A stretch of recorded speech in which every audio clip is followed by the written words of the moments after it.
Hello, garden lovers. Today, Riz and I will be taking you on a journey through two gardens. The first is a garden of plants lovingly collected from exotic locales the world over, brought back home to Heronswood and arranged with a goal of comprehension, comprehending their likes, their dislikes, their limits, and how to help them to be their greatest selves. It is a garden arranged to delight the senses, which it wholly does. The second is a garden of plants who nurtured, clothed, healed, carried, cleansed, and fed a civilization, arranged with the goal of connecting the sons and daughters of that civilization to their plant heritage, which it wholly does. Each garden is the product of a profound and extraordinary reverence for plants by the people who brought them into being. I hope you enjoy these two very different and yet exceptional gardens as much as I did.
Right now we're walking towards the Heron house, which is the garden house where Dan and Robert lived.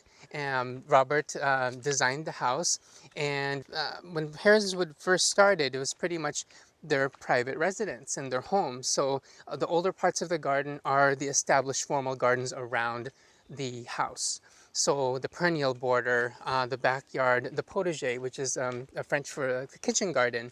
It started there and basically worked its way north through the Woodland Garden and then the nursery, which is now the parking lot. So we took they took the greenhouses out. So where you're parked and where everyone parked today is where the hoop houses were, which to us as gardeners was like the candy store. You know, that's where you would go through the catalog, which is in itself, they're famous. Dan is an incredible writer, and you'd get this catalog of just these lists of plants that no one's heard of, and then there are few occasions that the garden would be open to the public for on-site shopping. That was, it was always very full, and you would go in and you would just hope that the plant that you had highlighted in the catalog is, is there and available, and and you pick out which one that you want, kind of thing. But it was primarily a mail order, venture with a few handful of open garden events during the year. So it sounds like you're speaking from personal experience. Oh, yes. So, yes, I was that weird teenager that came, and everyone around me was saying, oh, you have to visit Heronswood. Like, Riz, all these plants. Like, yeah, you gotta go to Heronswood. You have to meet Dan Hinkley. And so, yeah, what a privilege to be able to, to work here now. That is so special. Yeah. Yeah. Yes. So the Woodland Garden was basically Dan's laboratory, where he'd travel around the world bringing these plants to evaluate for their garden worthiness, really, for our region. And these are the lilies you were talking about. Yes. Yeah, I wasn't oohing and awing at these. So you just got them at just the right time. This particular form of this species. So this is a new plant to no, the garden? It's not. It's probably one of the original plants, one of the iconic plants that Heronswood is really known for. So yeah, Cardiocrinum giganteum. And this is a form that's actually is native to the Yunnan region of Yunnan province in China. And it has these really characteristic dark colored stems. and they can reach to, yeah, 12, 15 feet tall. And even though they're so tall, you can still smell them in the air. They're quite fragrant. Oh, lovely. Hmm. And do they just kind of spread around like? So they're super fun in that it's funny because they're kind of weeds in the garden, and it kind of depends on what your definition of a weed is, right? So my definition of a weed is any plant, could be rare, could be unusual, could be, if it's not in its intended place within the garden, it's considered a weed. So they are kind of like weeds in the garden, but they're obviously very striking. So what they do is it grows from a bulb, like a lot of lilies, and then once the bulb flowers, like these, the original bulb dies, and then it leaves behind pups, like little bulblets, little baby bulbs that will then take several years until they get big enough to bloom again.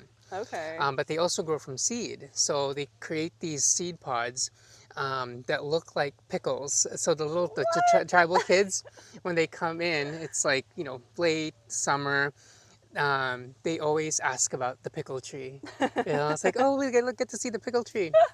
Because they look like little pickles up on top. So those will mature, they'll crack open, and then they're wind dispersed, or they fall into the ground. So we'll see little seedlings of the cardio heart, like shaped leaves. And then those take about 7 years until they actually will flower again. So if people want to grow cardiocrinum, we always suggest them to buy them at different sizes. So there are different ages, and buy many of them. So they basically can have a succession, in their garden, where you can have at least one flower each year. So, but here, obviously, they've been here for many years. They've seeded around in different areas. They're naturalized. Pretty much, yeah. Finding those plants that get kids really excited about like when I toured Lou Gardens, they have this thing called the sausage tree. Oh. I don't know if kids were as excited as I was about it. It just looks like little sausages are hanging down, but yeah, that's just a great, look at how that one is just lit up so nicely. Yes, especially in the morning when first come in and they're in bloom. It's just that peak time when those essential oils are kind of just triggered, and you walk in and it's just like, wow, And we'll be lucky occasionally when we'll have some of the shorties that you see here. Yeah. If they're close to the pathway, then you can actually experience and smell their flowers. The vines in this little area are just incredible. Yes, And there's actually also a few within the interior of the woodland that are blooming now too. So oh yeah, I saw the Clematis montana. Yep. And then what? And also, and there's some blooming climbing hydrangeas within the woodland as well. Wow. I've never seen that before. Like them climbing up a Doug fir like it's nothing. Like it's very tropical looking to me. I'm reminding of like Monstera. Yeah. Because I know just planting a vine, planting plants next to an established Doug fir can be such a challenge. Yes. So it seems like very magical that he was able to. Yeah, and it's something that people will see and want to replicate, but we do have to, let folks know that it could take several years for them to get really established. Because as a Doug fir ages, it loses its lower limbs, and in a way that gives this hydrangea an opportunity to then take off. But it's not an aggressive enough vine that it will damage the tree. Unlike other plants that are more vigorous, like a wisteria, for example. People see the wisterias. We actually have one here growing up through the trees.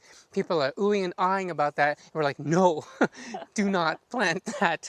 A wisteria, like if you really want one, you have to make the commitment to train it and to keep up with its pruning requirements, because otherwise it's going to eat up your whole property, if you let it be. So people have to be aware that of what a plant is capable of. This doesn't just happen, You make it look like it's been growing there forever. That's kind of always the goal of a lot of gardens, especially how people like to garden here in the Pacific Northwest. Very, naturalistic type of planting. But yeah, no, it's years of trial and error, fighting invasive species, developing the soil, wildlife, and and just nature. And you're fenced in for deer, right? We're not. Really? Yeah, yeah. Oh, wow. So that's another very common question that we get here at Heronswood is, what do you do about the deer? Because everyone else, all our neighbors here deal with deer. How come they leave Heronswood alone? And it's like, well, I can't answer exactly what Really? that is, but I think it has to do with the fact, so we have different theories. um, One is like there's enough people and activity around here that we just deter deer, Mm-hmm. or the deer are attracted to the neighbors. They just kind of focus on the on the neighbors, and they just magically leave us alone. But also, we just finished up an event called Heronswood. Mm-hmm. So it's a play in words because we are really the only public garden around here in the peninsula that allows dogs. So our foundation and administrative team said, "Oh, let's create an event around that, and we'll call it Heron's Woof versus Heron's Wood." I And love so, that. yep. So we just wrapped that up today, and so going back to the deer issue, because we have dogs here on a regular basis, perhaps that could be like a reason that we're Hmm. keeping certain wildlife. We have spotted a bunny, but Oh my yeah, gosh. so they're absolutely devastating. I dealt with that with my previous job. They're horrible Oh. things. They're cute, but horrible. But this because they're very destructive, and Yeah. like if you could just eat certain things, like okay, like go for it, but not the Yeah. rare, you know, like plant, Yeah, or right. the new hydrangea that's been put in, or you know. Uh-huh. I'm gonna backtrack you here really quick to Okay. show off this plant, kind of. Well, this The is often referred to Paris. as the Paris. Yes, yes. Yeah. So you're familiar with Paris from our friends, Ernie and Marietta Yes. O'Byrne. So we actually have some of their Paris here in the garden. Oh, But wonderful. yeah, but this is kind of the quote common, like standard Paris polyphylla, which is one of the more common cultivated species. But this is one that they refer to as the Heronswood selection. And so there's a clump of it here, and it's just the coolest bloom. And the purple ovary too is just stunning. Are those actually the petals? Like, Yeah, so you have all sorts of different things going on here because these are almost like basically they're like modified leaves, bracts, mm-hmm. essentially. Then you've got these sort of antennae that they have. I don't know what that's actually called, or if it's another type of modified, leaf. But then, of course, you recognize the pollen, the stamens here, Yeah. and then of course the stigma that's on top of the purple ovary there. Huh. So. Very beautiful. Yep. And just like so arching and graceful. They're super sweet, yeah. I keep talking about looking up, right? I figured, oh yeah, we got to show you the magnolia Ceboldii, which is here that we're just walking towards. Okay. And then also I noticed looking further up another magnolia, that's Magnolia macrophylla. Oh. There's actually one flower. We have to step back and take a look. I just noticed one just Oh, I blooming. see You it. see it? Yeah, Yeah. that's a huge flower. Yeah. Oh, there it is. Oh, Yeah, beautiful. yeah. There's- That's like what the wind is like, here you go. And occasionally, if we're lucky, we could probably see one that's hiding, that's actually Ah. within reach. So, but the one I wanted to show you is, it's close relative, not as huge, but still as Oh, lovely. wow. This is a wild collected Magnolia Ceboldii. That's so beautiful. What a nice rhodie. Isn't that cool? This is Rhododendron Holy Sino Grande. moly. Does that flower? It can produce a flower. Huh. I don't know if this one has flowered yet. Oopsies. But I just love it for its leaves. Yeah, And that's and amazing. whenever one falls, it's one of those like you just like want to Oops. keep. So I can see why. it's really fun.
So there was a period of time where the garden really did not get the care it deserved.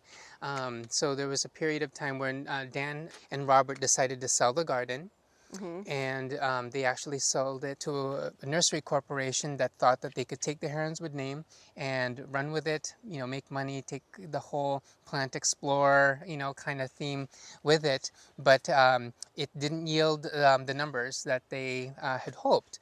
So then it was like, okay, well, we just gotta just close up operation, and just because we're losing money, with Oh. this venture.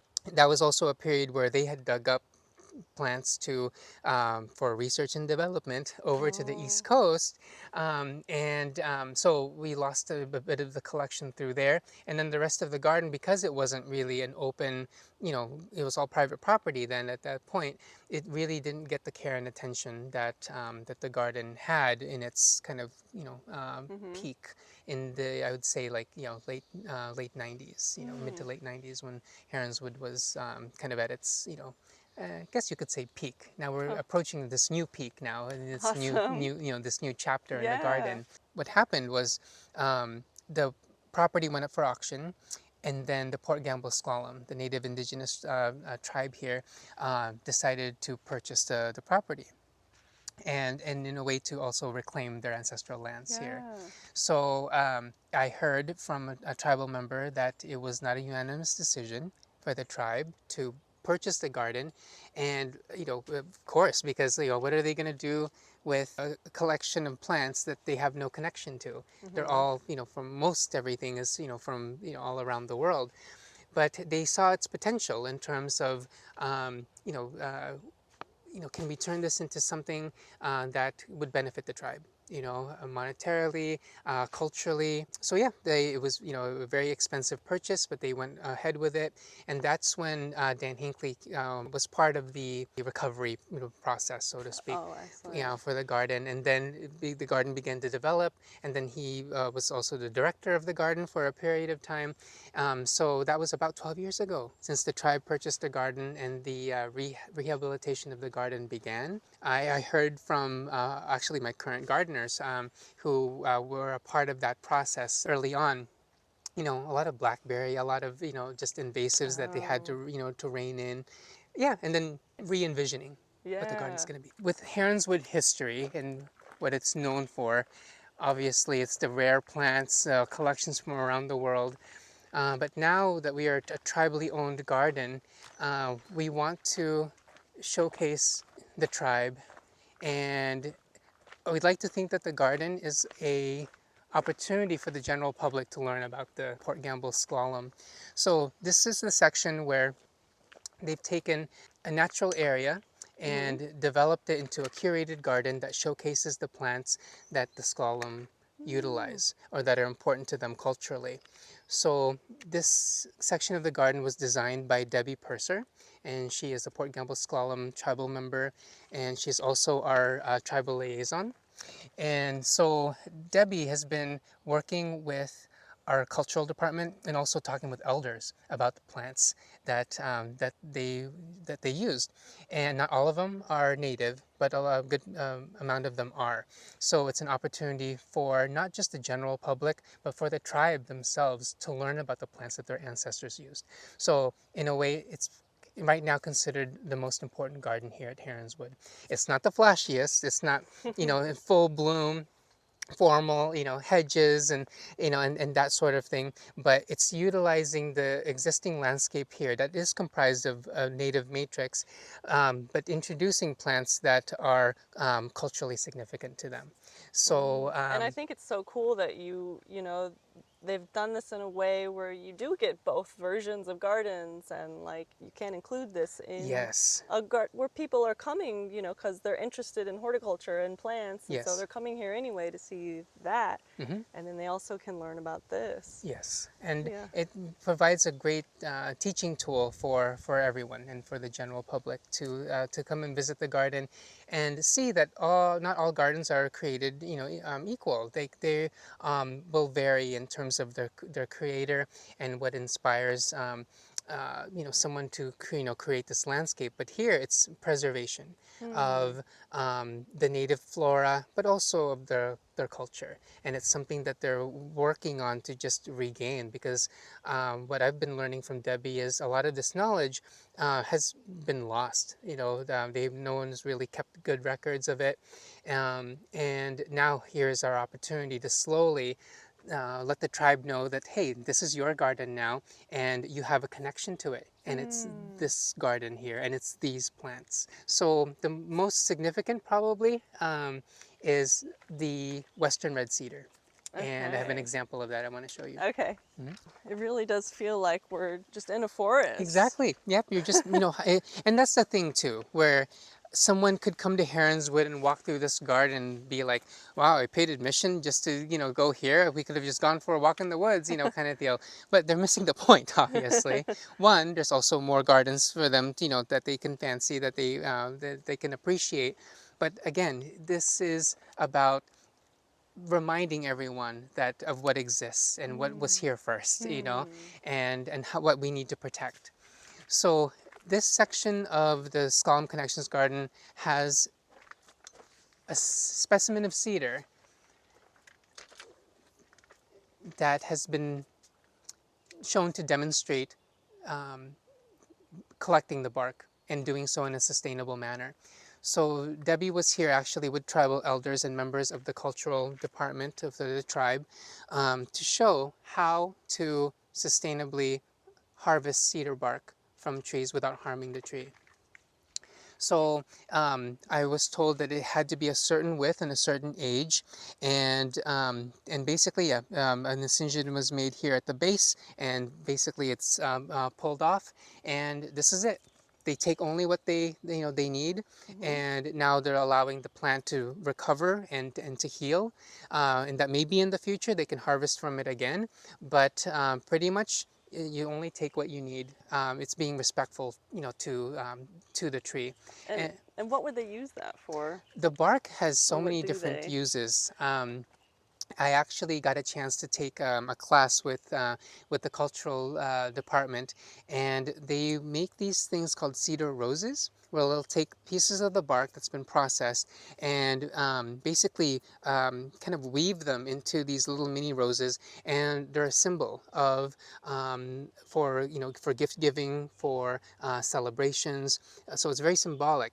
But the bark is also used for mats, for basketry, clothing, and because of its resistance to water, it is very, very tedious. So the bark, you can't just strip a piece of bark and immediately weave with it. Like, Hmm. it has to be soaked and processed, and it's very, very involved. So but yeah, it's a wonderful example. I mean, unfortunately it's being graffitied a little bit. At Right. least it's a smiley face and a heart, but Yeah, right. it's not like John loves Amy, kind of thing, which you'll often see. But Hmm. I think this was important for people to see, and eventually we'll have signage and interpretation that will That's cool. hey, little guy, that will explain what has happened here. But yeah, it's that knowledge, and so when the tribal kids come here and they see, oh yeah, it's the tree, like, okay, we have to be careful with it now, because we just we had to use the bark Hmm. to make something, but we can't take more than what we need, because it has to heal. You got an owie, kind of Oh, thing. yeah. So it will hopefully teach them to be more respectful of the plants and the environment around them. Awesome. And it's surrounded by one of my favorite plants for berries. I love salal berries. Oh, have you actually had them and I eaten them? have, yeah, Hmm. they're like healthy blueberries. Oh, yep. Well, same family. So one more feature of the Skollam Connections Garden I want to highlight. Actually, two, if you don't mind. Hmm. So you might recognize this as, yeah, a totem pole. Hmm. So it's like, oh, aren't they normally up and vertical? Why is it horizontal in the ground? Well, basically, it was time for it to retire and return to the earth. Hmm. So this totem was actually up at a local school here. It was vandalized, and then so it was moved away and then put up in the gas station that the tribe owns. And then they started noticing, oh, it's starting to lean. I think it's getting older. Yeah. So we were very lucky in that tribal council actually decided that Heronswood will be the place where it would be brought to Oh, retire and return to the earth. that is so special. And they did so in in a ceremony actually, where they brought in cedar boughs and then lined the bed where it was gonna rest. And yeah, they had to crane the machinery to bring it in, then lower it down. And yeah, so in a way, it's told its story, and now it's time for it to rest. Hmm. And again, another teaching lesson for all of us in terms of something that we've done and we've created, and that how things always just kind of naturally go back to the earth.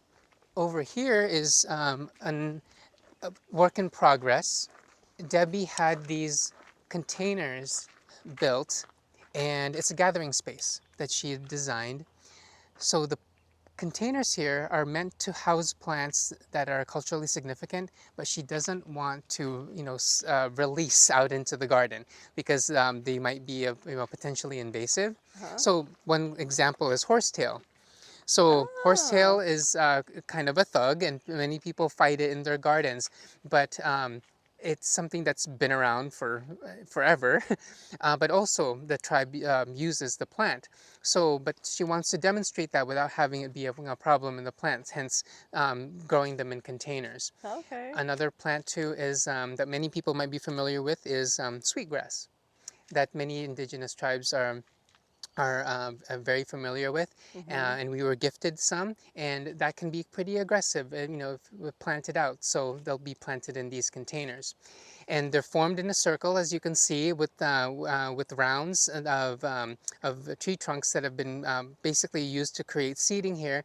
And here we have a stone pit where we're looking forward to hosting the first clam bake, for the garden Oh. here Oh, in the wow. future.